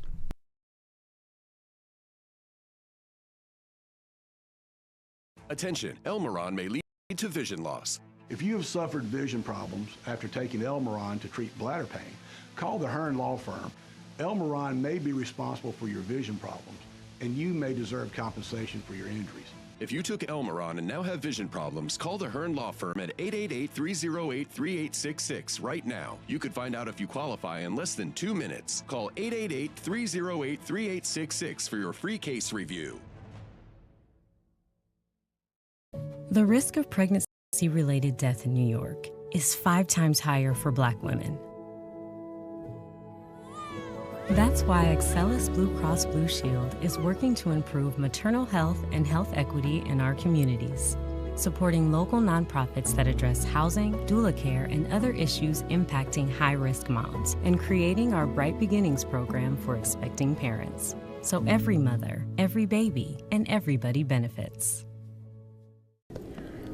Are you or someone you love at risk of falling in the home? Did you know 80% of home falls happen in the bathroom? If you are still stepping over a tub to take a shower, please call Bath Planet for a free design service. Our certified design team will take all the measurements and work with you to design a bathroom that never has to sacrifice style for safety. Go with the company that people trust. Bath Planet, 2 locations serving the entirety of the Twin Tiers. Call today. Oh, better tasting is better for the planet. That's great, sir. Can I take your order? Oh, number 3. At Culligan, we get that most people don't think about water like we do, and that's okay.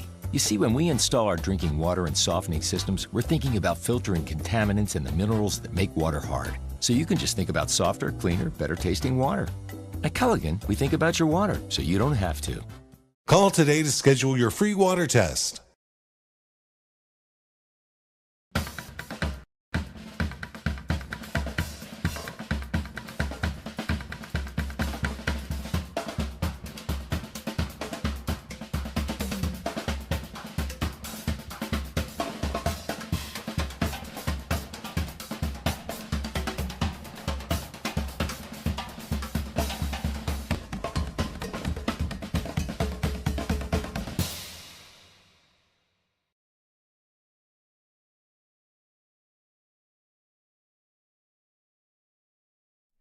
The Frankly Speaking Roof Cam, brought to you by Boss Security in Horseheads. Contact Boss Security for all your business and home security needs. We are broadcasting live from the Heselton studio here on Market Street in Corning.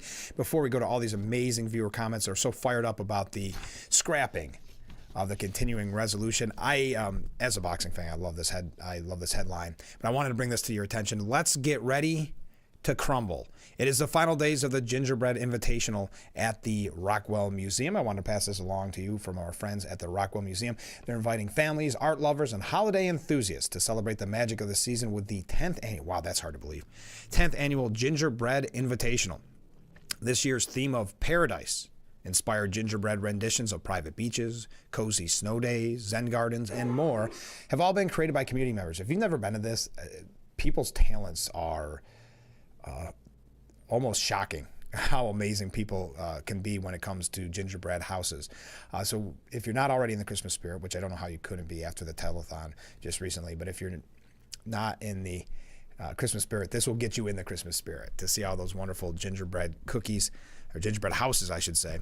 All visitors are encouraged to vote for their favorite to win the coveted Community Choice Award. The exhibit is on view through December 31st. And the museum is open daily, 9 a.m. till 5 p.m. Obviously, they're closed on Christmas Eve and Christmas Day. But get over there and let's get ready to crumble the final days of the Gingerbread Invitational. If nothing else, make sure you get your vote in, but also take a little moment to look at all those wonderful creative creations. All right, viewer comments. Democrats complain that a deal and promise was broken. Isn't that all politicians seem to do, especially Democrats? Make promises they never keep. That is a true definition of the pot calling the kennel black. Deal with it. Thank you very much. Yeah, that's going to be their talking point. And I'm not telling you anything you're not already aware of. That's what they're going to try to say. Well, we had a deal. Come on. Do you think that's going to stick with the American people? Well, guess what? The American people had a deal on November 5th, and that deal is coming to fruition. And that's much more important than some deal made between Speaker Johnson and Democrats and their list of demands.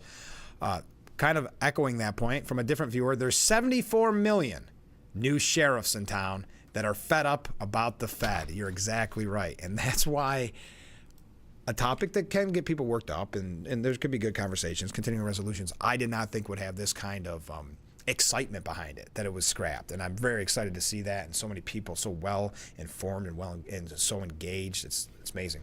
Next up, hopefully the Republicans will stand strong right now. This trap must be defeated to send a message to the American Communist Democrats. An interesting point that you make there, because I guess knee-jerk reaction was that this continuing resolution was going to go through, even though Republicans wouldn't like it. That was kind of my mindset. And that speaks to what you're saying here, that hopefully they will stand strong. I think you're seeing with the scrapping of that deal, a Republican Party that has been given their marching orders to stand strong. And I don't think, that Donald Trump, J.D. Vance, Musk, Ramaswamy mean business. And they proved it. And I think many of us knew it was going to be that way, but they proved it yesterday. Next up. Great show, Frank. I really appreciate watching it, and I'm thankful that the socialists have not been able to quash honest media outlets such as yours. Well, hey, isn't that kind of you? Thank you so much. Appreciate it. I like the message. I always enjoy everybody's message. All right, Ken from Horseheads writes, so now with the scrapping of the continuing resolution, the real head of the Democrat Party, the legacy media, will get to work, endlessly telling the sheeple how Trump and the feckless Republicans have decided to punish the American people.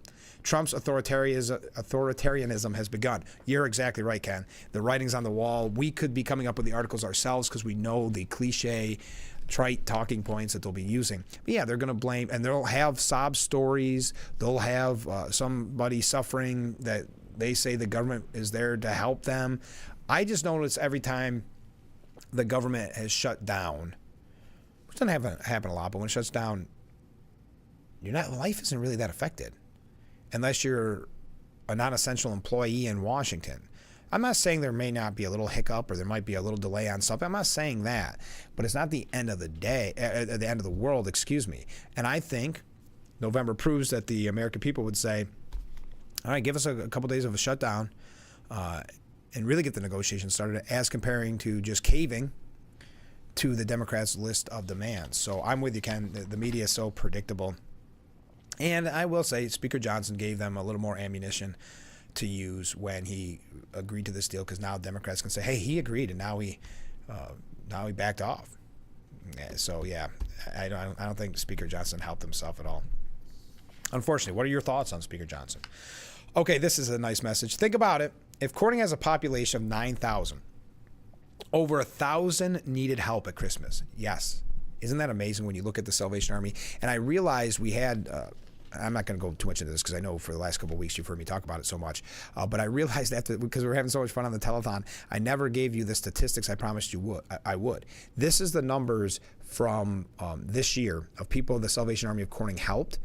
And this was up until, let's see, about a week and a half ago. So those numbers would have changed. But this is about a week and a half ago that I put these numbers there. Look at that.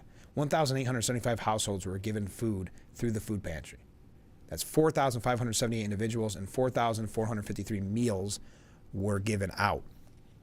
The soup kitchen, it's called the Shepherd's Table, served 816 meals this year. Emergency housing assistance provided for 54 families, 18 families with emergency utility assistance, and 194 families signed up for Christmas assistance. Now, those numbers changed at the end of the day. They're higher now, of course. But yes, think of all the people that they have helped. Because as you heard in that, the numbers were a little different. I think that last little bit was a typo, but I can update that for you if I get a chance. I just want to pass that along because we didn't get a chance during the telethon. But that's why we were so proud to team up with the Salvation Army and raise $10,162.92 during the telethon. President-elect Trump commented Wednesday that it was too bad AOC was recently turned down for a leadership position on a House committee. Really too bad that AOC lost the battle for the leadership seat in the Democratic Party. She should keep trying. Someday she will be successful. Why did I bring this up? It's completely different than continuing resolution. Just on a lighter note, on a laughing note, AOC responded, and I do got to say it's humorous. She said, well, I'm going to change it a little bit, but she said, dang, you know it's bad when even Trump is feeling bad for me.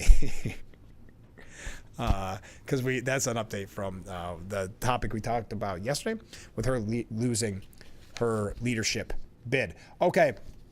Oh, by the way, going back to the continuing resolution, which I guess is our topic of the day, Hakeem Jeffries suggested that Democrats will oppose any federal spending bill that strays from the bipartisan deal announced the day before. So this gives them an excuse to say, no, we already negotiated. We're not going to do it. We're not going to have a clean spending bill. So this is another example of the only way for Republicans to compromise is to give in to the Democrats 100%. That is what we're dealing with right now. House Republicans have been ordered to shut down the government and hurt the working class Americans they claim to support. As I mentioned, Jeffrey's saying, you break the bipartisan agreement, you own the consequences that follow. Without the giveaways.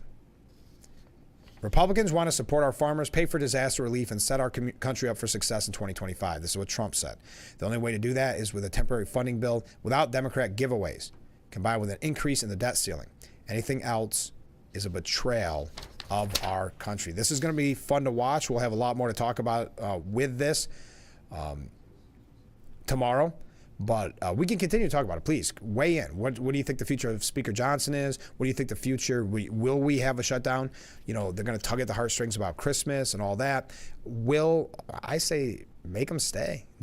That's not, some will call for that. They won't. But will there be a shutdown on Sunday? What will this look like? We know what the media will cover if there's a government shutdown during Christmas. You'll think it was the worst Christmas. You would think it's almost out of a Charles Dickens novel. It'll be so bad if the government shuts down on Christmas. Don't buy into it. Obviously, you know that the media, that is their job, to make Republicans look bad and Democrats look great. And you know, they're saying they're in charge. Republicans are in charge. They got to figure it out. Now, Richard Blumenthal said, I don't think, with all due respect, that President-elect Trump and Vice President-elect J.D. Vance should be controlling the process in any way at this point. They'll have plenty of opportunity over 4 years to raise the debt limit or to seek to raise the debt limit or anything else that they will try to do, otherwise unwise as it may be. They ought to be in office before they start dictating what we should be doing. This is something that the Democrats are getting very upset about because Biden is such a lame duck president and has done so little. I'm not saying not consequential, like with the pardons and the historic precedent that's setting and the troubling precedent that's setting. I'm just saying he's kind of ceded the presidency to Donald Trump already, and that was made clear yet again yesterday. Also, though, with the opening of Notre Dame Cathedral and the world leaders flocking to Trump. Now, Fox News calls it the Hitchhiker's Guide to What Happened to the Interim Spending Bill. I don't want to go through the whole list, but the stopgap spending package proved unpopular due to its size and various legislative pieces in it, festooned, as Fox said, on the bill like a Christmas tree. Conservatives were expecting Speaker Johnson to handle the spending plan differently this year at the holidays, but it backfired badly. Yes, Speaker Johnson was very wrong-headed in this, and I don't know if he miscalculated where Republicans were headed after November, where the American people were headed after November, or if he was just thinking, well, we'll get through this and it'll be a little nasty. But I think it was a grave miscalculation. Now, it is notable that Donald Trump did not weigh in on this until the 11th hour. He also demanded a debt ceiling increase. That's something which faced the president-elect in the first quarter of the year and threatened to derail any legislative agenda or potentially spook the markets. Johnson's decision to veer off course, despite touting the bill heartily on Fox yesterday morning, underscores several things. This is a sign of things to come once President-elect Trump is in office, and that could present problems for Johnson, as he may be at the whim of decisions by the new president. Why did Johnson pull the bill? Because it was widely unpopular with his rank and file. But it devolved further once Musk and the president-elect then infused themselves. In many respects, Johnson's decision to pull the bill was all about January 3rd. That's the day of the Speaker's vote. I think that damage may have already been done. With 434 members to start the new Congress, Johnson needs 218 votes. Otherwise, he lacks a majority and cannot be Speaker. Which is unfortunate that if this error causes him not to be Speaker. And I only say that because you might be saying, well, Frank, if he was this wrong-headed this time, he probably is going to be in the future and he's going to be wishy-washy. You may have a point there, but he was such a good campaigner for Trump, saying such strong words on the Sunday shows and eating a lot of garbage during the Sunday shows and handled it like a champ. So it's unfortunate that he didn't see where the Republicans in the country were headed on this. Now, Johnson tried to salvage himself in the Speaker's vote by adding emergency agricultural spending to the bill. But Johnson is now trying to salvage himself by coming up with a totally new bill. And it may be too little too late, as Democrats have already said, no, we negotiated the first time. You have to do that, or it's our way or the highway. The irony is that Johnson did not want to create drama before Christmas with a spending package, but drama is exactly what he got. And what quickly became the worst congressional holiday standoff since the fiscal cliff in 2012 or a government shutdown threat in 2014. So here's the $64,000 question, according to Fox News. What play does Johnson call next? Is the damage already done? That's the question. Does he do a clean CR to fund the government with nothing attached? Is it a bill that just re-ups current funding coupled with disaster aid? Do they attach a debt ceiling suspension as President-elect Trump has requested? And then the biggest question of all, can anything pass at all, especially without the votes from the Democrats? That's the problem. You're going to have Republican infighting. You are still going to see some Cheney-type Republicans that don't like Trump. They're going to, pull a John McCain and try to hurt his chances and hurt his future. It's so sad to go up against someone with such a mandate and landmark victory in November, but that's what many Republicans, especially the more rhino Republicans that we've seen in the past, that's what they're known to do. Hence Liz Cheney. We could name others, John McCain, of course. Johnson has conservatives who won't vote for any CR at all. Keep that in mind. There are Republicans, conservatives that don't believe that's the way it's set up, and they're right, that it shouldn't be continuing resolutions. We should have a rightful budget, a time budget. So you've got that. Many of them would also not vote for a debt ceiling increase either. And even if there is a new bill, do conservatives insist on waiting 3 days to ponder the bill? That triggers a government shutdown right there.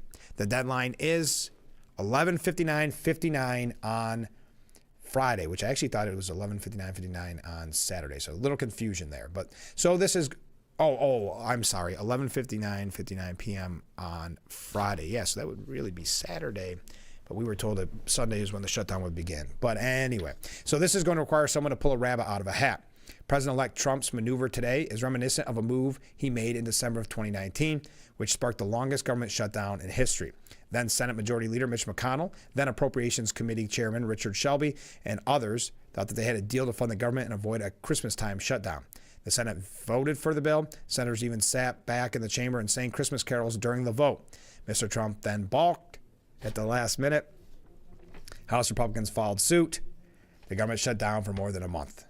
So there you are. There's your time frame. All right, we got to take a short break. Stay with us. We'll be right back with Frankly Speaking here on WYDC TV, Big Fox. Have you been unable to work for over a year due to a mental or physical disability? Were you recently denied Social Security disability benefits? Great news. You may be eligible for money, back pay, relief. If you've been pre-qualified and diagnosed with a recognized condition that prohibits you from working, our lawyers can file a claim to get your disability benefit. Call us today and find out more. Call now, 844-617-0440. The holiday season has arrived, a time where more than ever our thoughts turn gratefully to those who serve our community and those all around us. May the holiday season end the present year on a cheerful note and make way for a fresh and bright new year. Here's wishing you a happy holidays. This holiday greeting is brought to you by our friends at Tom South Corning Collision, Sheddon's Wholesale, Suburban Propane, Corning Building Company, Empire Bricks, Hector Wine Company, and Apple Ridge Senior Living.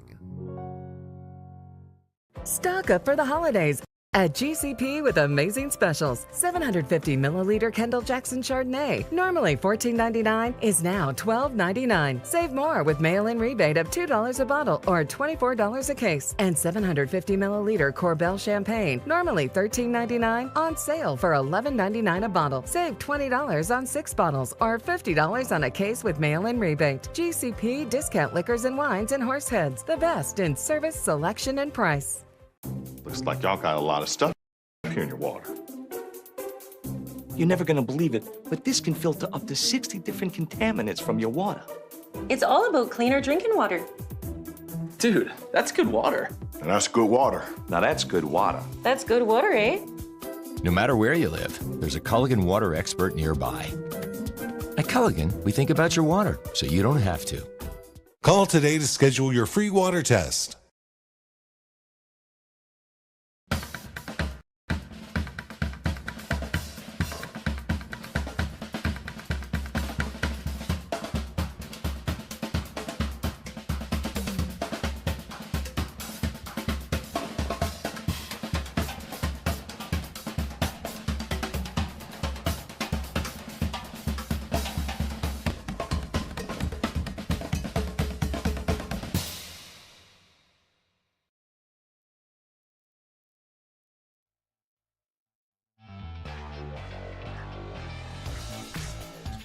The Frankly Speaking Roof Cam, brought to you by Boss Security in Horseheads. Contact Boss Security for all your business and home security needs. Welcome back to Frankly Speaking. We're broadcasting live from the Hesselson studio here on Market Street in Corning, and we're having a great conversation this morning in regards to the scrapping of the continuing resolution. First up, we're going to go through some comments from viewers. Don't you have to shut down the kitchen to clean it? Well, it's the same for the government. That's a very good point. You do have to shut down the kitchen to clean it. Well, again, I don't, call me crazy, I don't see the fear of a shutdown. Quick question from a different viewer. If the government shuts down, will January retirement checks be held in abeyance? Is that how you say that? For other people leaving? That's an interesting point about this. This continuing resolution, you're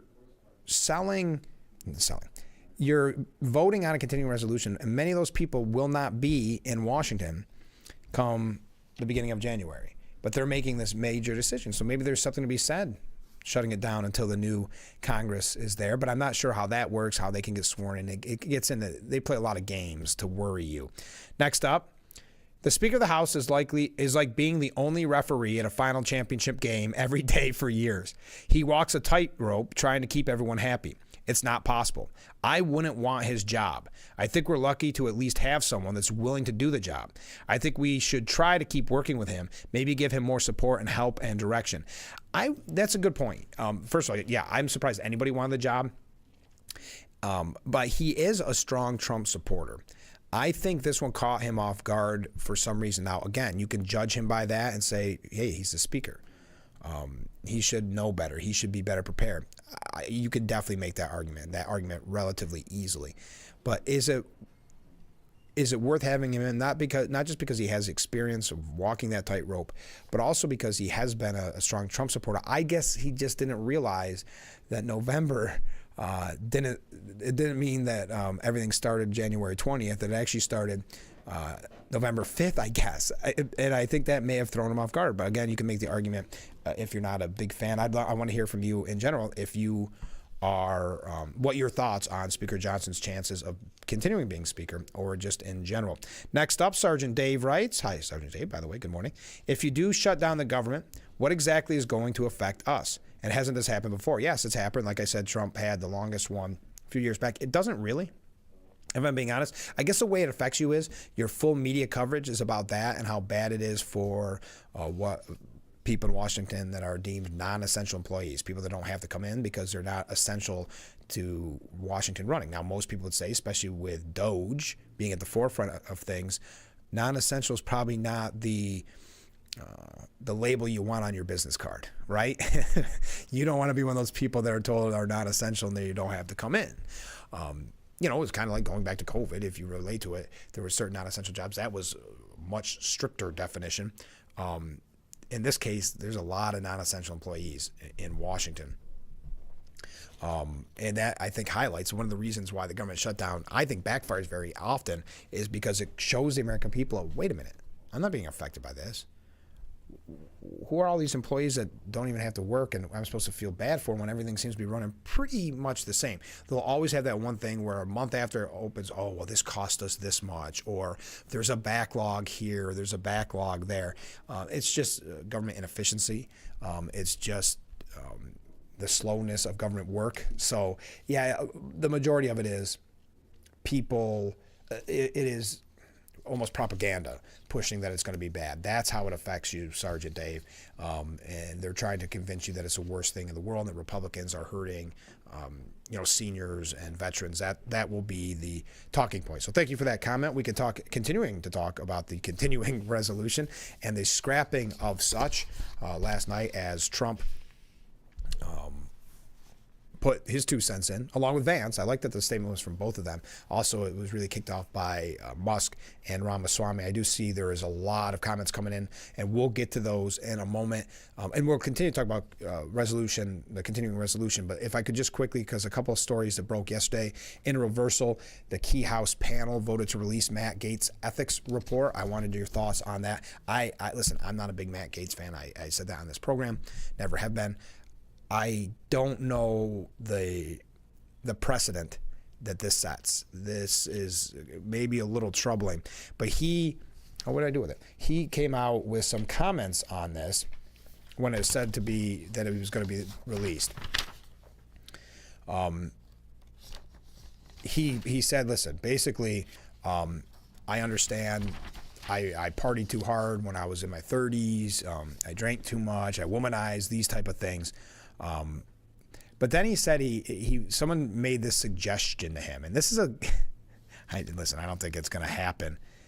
But Matt Gaetz says, someone suggested the following plan to me, that if they're going to do this and release that ethics review, even though that has no jurisdiction any longer because he's no longer a congressman, he said, someone suggested I show up on January 3rd, 2025 to Congress, participate in the speaker election. I was elected to the 119th Congress after all. Then take the oath, meaning the oath to be sworn back into Congress. 4, file a privileged motion to expose every Me Too settlement paid using public funds, even on former members. And that has to be voted on, I think, within 2 days when it's a privileged motion. 5, resign and start on my new program at 9 p.m. on January 6th. Well, that is fair. Let's see all the taxpayer-funded money or taxpayer money being used to fund the Me Too settlements, if you recall the Me Too movement. So he did admit to past mistakes. Hey, when we come back, I'm going to read all your comments about the continuing resolution. I don't want to change up that topic, but I promised you at the beginning of the show I would mention this, and I do have a moment. This is coming from New York State Focus. And they said, and we had predicted this on the program, we had talked about it frequently with Assemblyman Phil Palmisano. And the headline reads, despite mandate, New Yorkers are rejecting electric vehicles. With its affluent waterfront along Chautauqua Lake, the Bemis Point Central School District rarely qualifies for federal financial assistance. So when an opportunity arose to apply for a rebate from the Environmental Protection Agency to help finance new electric school buses, district administrators jumped at the chance. In May, the EPA awarded Bemis Point $400,000 for 2 electric buses. 2 years ago, New York passed a law mandating that all new school bus purchases must be electric starting in the year 2027. Now that sounds in the distant future. Folks, in a couple weeks, it's 2025. Are we there yet? The district reasoned that the rebate could provide a head start while easing the financial burden on local taxpayers. Including bus chargers and upgrades to the bus garage, the full project would cost about $1 million. The rebate and additional state incentives meant the district would be responsible for less than a quarter of that. To cover the local share, the school board asked the community, this is why I bring this all up, asked the community to approve a proposition to take out a temporary loan for $236,000. Now, when you look at some of the numbers being thrown around very often in the Corning County Post School District, Horseheads, Elmira, that doesn't sound like too much of an ask, unfortunately. Well, the district campaigned hard, publishing several articles, posting regularly on social media, holding 3 public meetings, and even bringing in an electric school bus for the community to tour. On September the 5th, the community voted and rejected the proposition, effectively turning down $800,000 in financial incentives. Yeah, but again, still costing them $200,000 for something they do not want, over $236,000. Of the state's 30 districts that tried to pass propositions this year specifically to purchase an electric bus, 10 had their measures rejected by voters. Now, this is what's interesting because, of course, there is that mandate that they have to be ready, again, before the state has to be ready with electric vehicles. That's what is so hypocritical. School districts have to have electric buses before the state has to have electric vehicles by 2027. But the voters still have to vote on it. And the costs for these are outrageous. The upkeep, the maintenance garages, et cetera, are outrageously expensive. So you already see when you go in to vote and those numbers that startle you and shock you. Imagine what they're going to look like when the electric buses come up. So they're being turned down. People are saying, we don't care about your mandate. Because at the end of the day, it's still up to the voter. And that's what's going to make this all very interesting. So I saw this article and it piqued my interest because Assemblyman Phil Palmisano has talked so much about it. They are asking, and you heard Phil talk about it, but pump the brakes on the school bus mandate. Delay zero-emission bus purchases to 2045 or until state agency medium and heavy-duty vehicles are 100% transition, whichever is later. Allow flexibility to override the mandate if the Commissioner of Education deems zero-emission standards are not feasible. Repeal the mandate. The school bus fleets must be zero-emission by July 1st, 2035. Ensure USA-made parts and components are used in zero-emission buses and infrastructure. Assist school districts by requiring the Education Department to complete a cost-benefit analysis for each school and provide extensions if needed. And finally, develop effective fire suppression and safety procedures for lithium and hydrogen-based fires. If you look at the true cost of all electric school buses in New York State, nearly $1.8 billion, folks, each year. Schools would need to purchase 10,000 additional buses just to transport 2.4 million students because of range issues. That costs $4.5 billion over 8 years. More buses means more drivers needed, $400 million per year. Charging and infrastructure investment, $3.4 billion. Increased delivery costs, $60 million per year. And electric buses practically have no trade-in value after 10 years. That cost $18 million each year. So there's just an update on something we've been talking about, but we can get back to the continuing resolution. I know a lot of people are excited that it was scrapped last night at the insistence of President-elect Donald Trump and Vice President-elect J.D. Vance. Stay with us. We'll be right back with Frankly Speaking here on WYDC TV, Big Fox.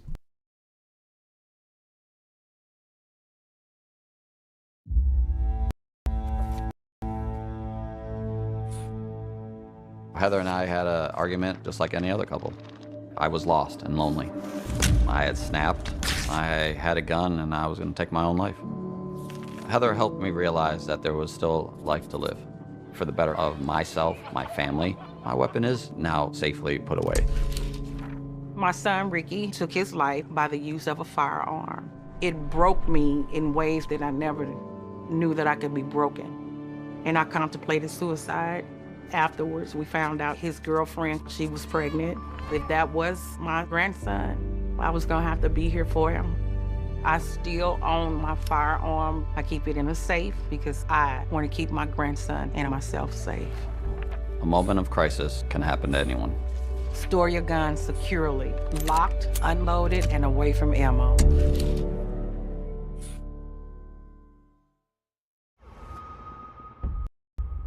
I'm Nancy O'Dell. This is Crime Expose. It's chilling, it's haunting. We knew exactly who it was. Blood stains on her shorts. See you in September.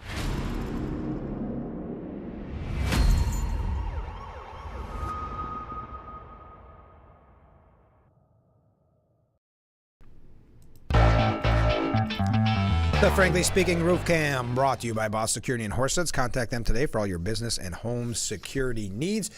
We are broadcasting live from the Hesselson studio. Thank you for joining us this morning. And I've got to say thank you for all the comments. This show could have run completely on comments. This is not typical of this time of year, so we're having a blast all morning long. I can't believe it. As a rule, the couple weeks around Christmas and New Year's are not necessarily news days, but not under President-elect Trump's watch, and I'm loving it. I'm loving all your comments. Let's get right to them. Why is it It happens just before a new administration takes control. It shouldn't happen no matter who's in power. Yeah, well, this was, again, a self-inflicted wound. This was back in September. They voted for a continuing resolution till this December time period, because that's when they're hoping you're not paying attention, because you're busy thinking about the holidays, about Christmas, Hanukkah, whatever, that you're not really focused on a 1,500-page bill. Also, it gives some wishy-washy or some not strong of both parties, politicians, to say, well, I want to get home for Christmas, so whatever my party tells me to vote, I'm going to vote. Okay, because now if they would have got something through, they could have left from Washington even earlier. You see, and that's when there would have been a mad dash. If you've ever been in Washington during that time when something like that gets done, it is a quick trip out of there. People don't like hanging around the hallways. Representatives don't like hanging around the hallways if they don't have to. So then you have that aspect to it. And then, of course, the media aspect to it, where if there is a shutdown or if there is this pressure campaign, they can start tugging at your heartstrings, saying that the shutdown's going to affect. And they'll have a laundry list of people it's going to affect, and they'll talk about Christmas. So, again, to what Ramaswamy had to say, and I thought it was a perfect point, this urgency is 100% their own doing. It's manufactured because of that continuing resolution back in September. Comment from a different viewer. As much as we all want a clean CR, it must still get passed by the Senate. Republicans could at least unite around that and put it in Schumer's lap to face the pressure of a shutdown. That is a good point. The problem is you're going to have some, and I know you want to see Republicans unite, you're saying to, even if it's not the perfect deal, but unite and get it to Schumer so then the blame can be put on Schumer. Just so you know, in the media world, the blame is always going to be on Republicans. So we have to keep that in mind when we're talking about negotiating. But also there are always going to be some, and you can't knock anybody who has their core beliefs and they stick to them, that will never vote for continuing resolution, because it's not the way things are supposed to be done. There's supposed to be an actual budget process, and they've come up with these continuing resolutions through the years, and it's not right for governance. So having said that, you're starting already with the idea of uniting, probably a tough sell. But I understand your point, and we'll see where the future. I did not think we'd be in this position today, so it'll be interesting to see what the next few days have in store for us. Okay, comment from a different viewer. Good morning, Frank. Well, hey, good morning. I really wanted to like Speaker Johnson, but it's my understanding he had a part in putting this together, very much so. This was his doing, and boy, I don't think he thought this through as much as he should have. So I'll continue with what the viewer had to say. It's really a bad plan and shouldn't pass, in my opinion. I'm afraid, it's scrapped. I mean, they're going to have to look at something completely different. I'm afraid while I can't stand the thought of the drama, of another drawn-out vote for Speaker, the first thing he may have to do is be replaced. We cannot afford another rap. I do think Speaker Johnson has been doing a good job. I think he's obviously a clear Trump supporter. He campaigned for Trump over and over again. I think he wasn't ready. He thought the Trump year, the Trump era, started on November, listen to me, on January 20th, where Trump thought it began on November 5th. And that's what we're seeing. And I think his intentions were, we'll get through this, and then in March, we'll have the United Republican Front, and we'll get something major done and do it right with an actual budget. Unfortunately, I think he was a little wrong-headed on that. I think he should have maybe talked with Trump about this ahead of time, because he has now made a deal. Well, he made a deal. Now he said, never mind, backing off of the deal. That gives Hakeem Jeffries and others the opportunity to say, he just broke his agreement. The only agreement we're going to go with that agreement that he made. So yeah, I understand your apprehension on Speaker Johnson, to that viewer. And I think we're all taking it in, because it came to many of us as a surprise that this was scrapped. Not a shocking surprise, but seeing the way things in Washington are always done, you could kind of sometimes see the writing on the wall and say, well, we're going to hear about how bad this is, but they're also going to vote for it, and blah, blah. Nope, not this time. As I said, there's a new sheriff in town. Next up, only 6% of people are coming into work anyway. Why does it matter? Good point. So many people with that working from home. Well, 42,000 in the Social Security Administration alone. Under that new union contract. So yeah, first of all, the non-essential employees will be affected by a government shutdown. Not essential. I mean, it's in their name. That's something to think about. Yeah, I don't think the government shutdown has the impact. The media tries to make it sound like it has the impact that it'll affect you and you'll be heartbroken. But the few times that we went through it in recent memory, I don't remember, other than the scare tactics of what the media told you was going bad. I never remember it affecting my daily life. Next up, from Ken, if Fox News' Jesse Waters was correct on the things buried in the CR, the Democrats were also trying to help cover for the unselect January 6th committee. He said that the bill codified into law that Congress members under subpoena cannot be compelled to share their personal emails. As we've all seen, personal emails have been the loose lips of many investigations in the past. Yes, very good point. That's one of the reasons why Stephanopoulos and ABC, I believe, well, ABC specifically paid that $15 million to Trump, $16 million to Trump, because they would have had to disclose their emails, and I don't think they wanted the world to see the extreme bias. We know there's a bias, but the extreme bias that's going on behind the scenes. All right, we're going to take our last break of today's edition of Frankly Speaking. Stay with us. We'll be right back.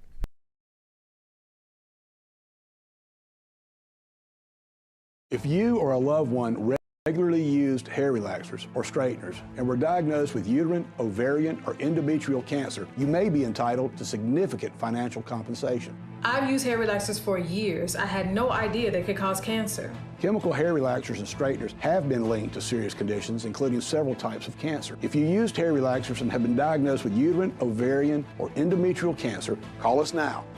There's no fee unless we win your case. Call today. It's a new season of sharing. Having a good time has always been my #1 goal. I tend to get crazy. At my age, I should not be jumping up and down like that. And if you don't know what I mean, ask your mama. The young ones, y'all like, we don't know what you're talking about. But I promise you, in 30 years, you will. It's the best time in daytime. Weekdays at 2 p.m. on Big Fox.